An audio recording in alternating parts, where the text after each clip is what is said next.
Muito boa noite, muito boa noite, muito. Que essa noite nos seja favorável, que essa reflexão nos seja estimulante, encorajadora.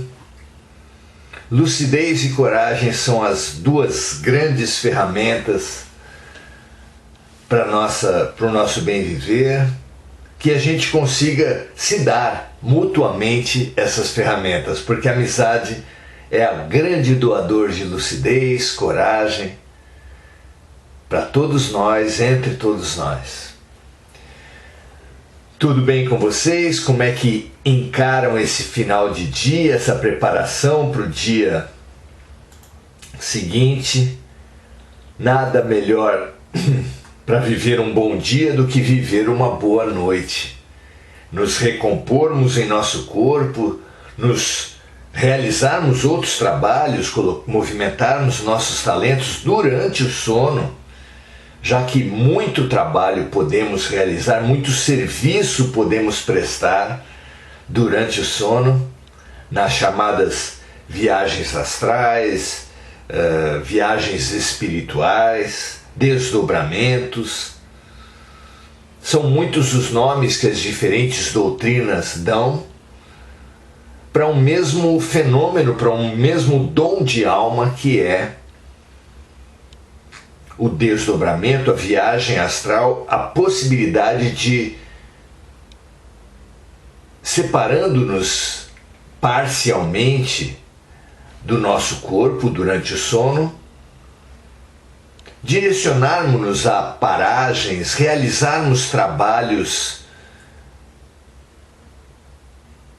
com lucidez e de utilidade, o que só podemos fazer se formos para o sono com boas sintonias. Vejam a grande sabedoria dos nossos avós ao nos ensinar a oração antes de dormir. Fundamental mecanismo para que o nosso sono seja reparador, mas também seja prestador de serviço, reparador para o corpo, ao mesmo tempo em que libera o espírito para boas realizações.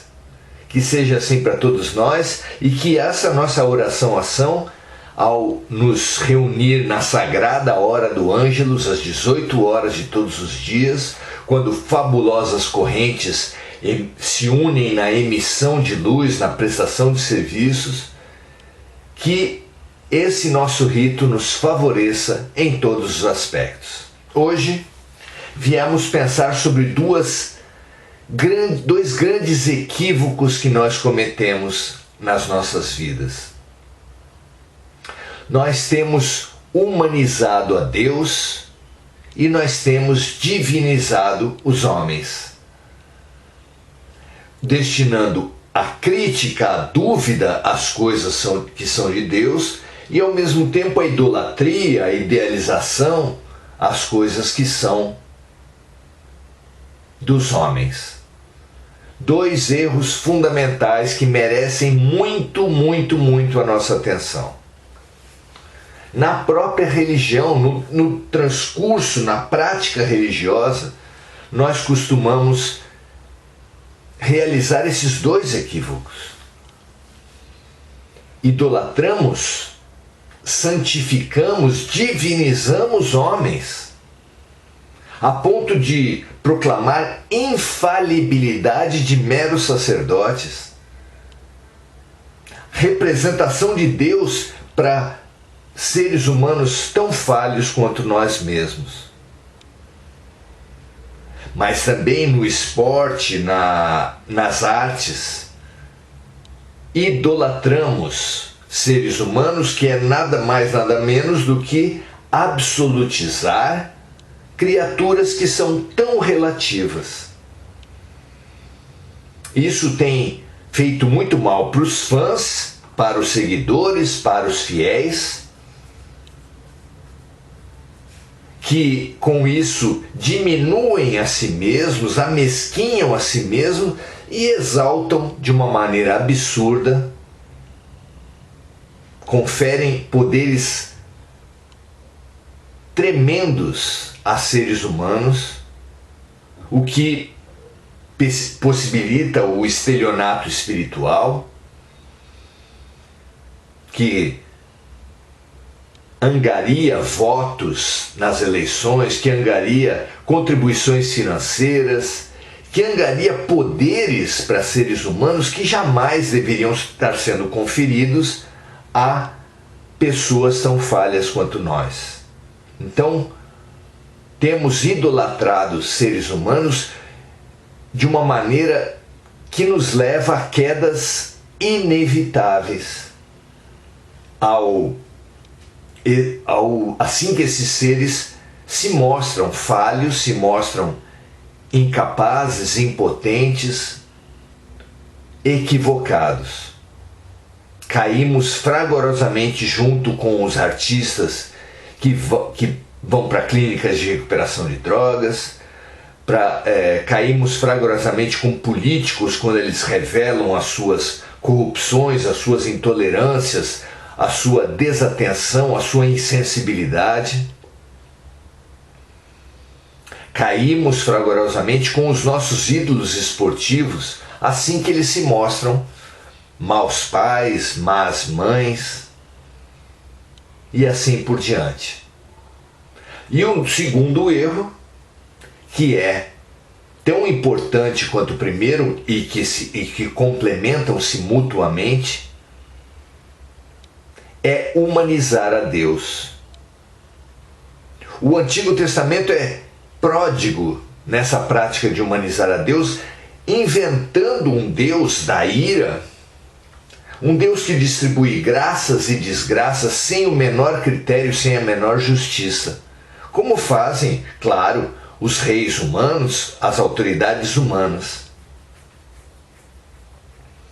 Mas como jamais poderia fazer um Deus que é todo-poderoso, perfeitamente bom e justo. Vejam só, duas tragédias, dois erros fundamentais, que é divinizar o que é humano e humanizar o que é divino. Deuses que precisam ter a sua ira aplacada com sacrifícios, com oferendas, com recursos a eles destinados, são meras projeções na figura divina das nossas autoridades humanas. Uma blasfêmia, algo tremendamente equivocado. Tanto quanto a idolatria dos seres humanos, a divinização das criaturas humanas, que também leva a equívocos profundos. Contra os dois equívocos vem Jesus, o nosso remédio de sempre, que nos orienta a dar a César o que é de César e a Deus o que é de Deus. A tudo que for humano, embora com compaixão, com gratidão, com solidariedade, com fraternidade, devemos colocar a dúvida. São seres humanos, erram tanto quanto nós. Fraternal dúvida é o que merecem todos os atos humanos. Todas as mensagens pela internet, todas as mensagens espirituais, todos os atos políticos, mesmo daquela ideologia com a qual nós nos identificamos, todos os nossos líderes de todas as nossas áreas devem ser submetidos à razão, ao crivo concreto da razão. Idolatrar sacerdotes, pastores, padres, mães de santo, pais de santo, tem feito com que alguns seguidores obedeçam cegamente esses sacerdotes, submetendo-se a manipulações políticas, econômicas, a manipulações até no campo da sexualidade. Tragédia que abrange todas as religiões. E que vem todas elas dessa idolatria, de conferirmos uma posição absoluta para seres humanos que precisam ser relativizados, precisam ser analisados sob o crivo claro e lúcido da razão. Por outro lado, essa dúvida à ação de Deus nas nossas vidas tem feito com que vivamos na insegurança, vivamos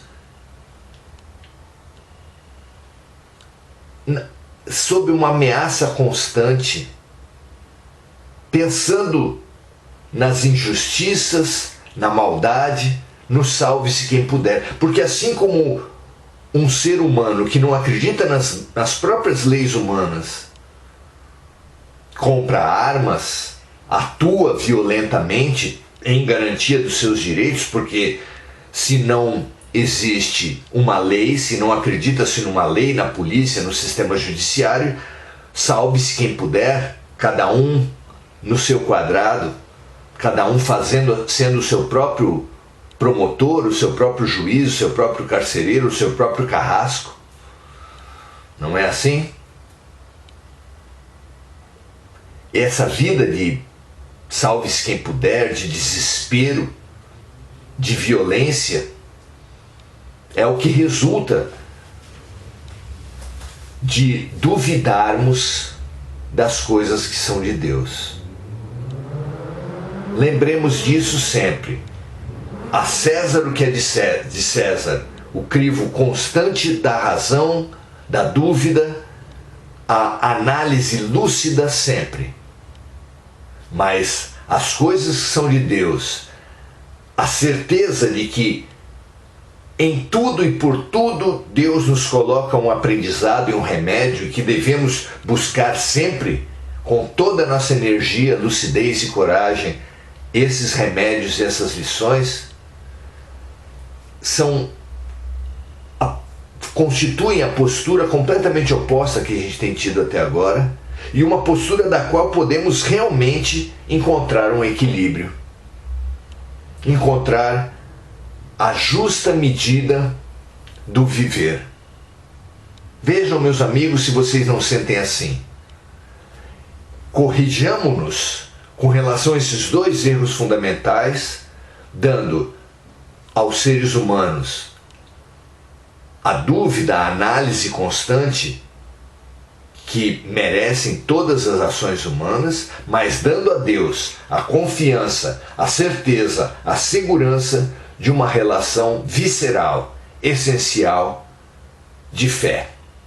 Raciocinada, mas sempre de fé, de confiança total de que não cai uma folha de uma árvore que não seja pela vontade de Deus. Que assim seja, meu amigo, minha amiga.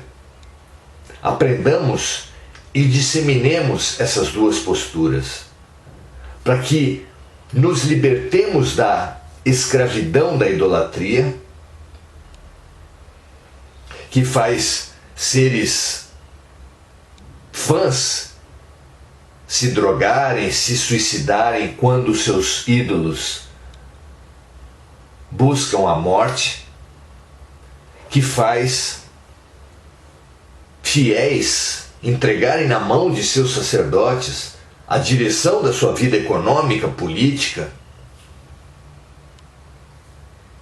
que faz com que nós percamos as referências reais da vida por darmos aos homens o que é unicamente de Deus, a fé, a idolatria, e dar a Deus aquilo que deveríamos dar aos homens, que é a relativização, a crítica constante, a busca pelas intencionalidades, pelos duplos sentidos, pela dúvida. Que esse equilíbrio ao contrário do desequilíbrio que temos cultivado até agora, nos fortaleça, nos dê o sentido, nos dê as ferramentas fundamentais do bem viver. Espalhemos essa lucidez, essas duas ferramentas e ajudemos todos aqueles à nossa volta, a começar por nós mesmos, porque um exemplo sempre vale mais do que 1000 palavras, a nos equilibrarmos, a vivermos na força de Deus e na fraternidade generosa da relação com os homens. Um grande abraço a todos vocês. Estejamos sempre abertos ao que é divino e ao que é humano, mas aprendendo com cada um do jeito apropriado, que é da relativização aos homens e da absolutização ao Deus. Isso que aprendemos no capítulo 143, Entre César e Deus, capítulo 143, Entre César e Deus, desse livro, Grãos de Mostarda, que nos possibilita, através de pensamentos muito concretos sobre temas cotidianos, a possibilidade de entendermos, de retirarmos de cada fato, cada aspecto da vida, as lições fundamentais. Aqui aprendemos a perguntar a todo momento o que Deus está querendo me ensinar com cada situação e recolhemos de cada capítulo sugestões, dicas, estímulos para entendermos finalmente o que a vida há tanto tempo nos trazia de lições e de remédios, mas que nós, fechado para essas lições e esses remédios, só nos dávamos repetição, repetição e repetição, daqueles que não aprendem, daqueles que não se curam. Invertamos a lógica que temos dado até agora com Jesus e nos abramos a todas as imensas possibilidades cotidianas que a vida nos traz. Grande abraço a você, até amanhã. A César o que é de César, a Deus o que é de Deus. Muita paz e muita luz para todos vocês, para todos nós. Até amanhã.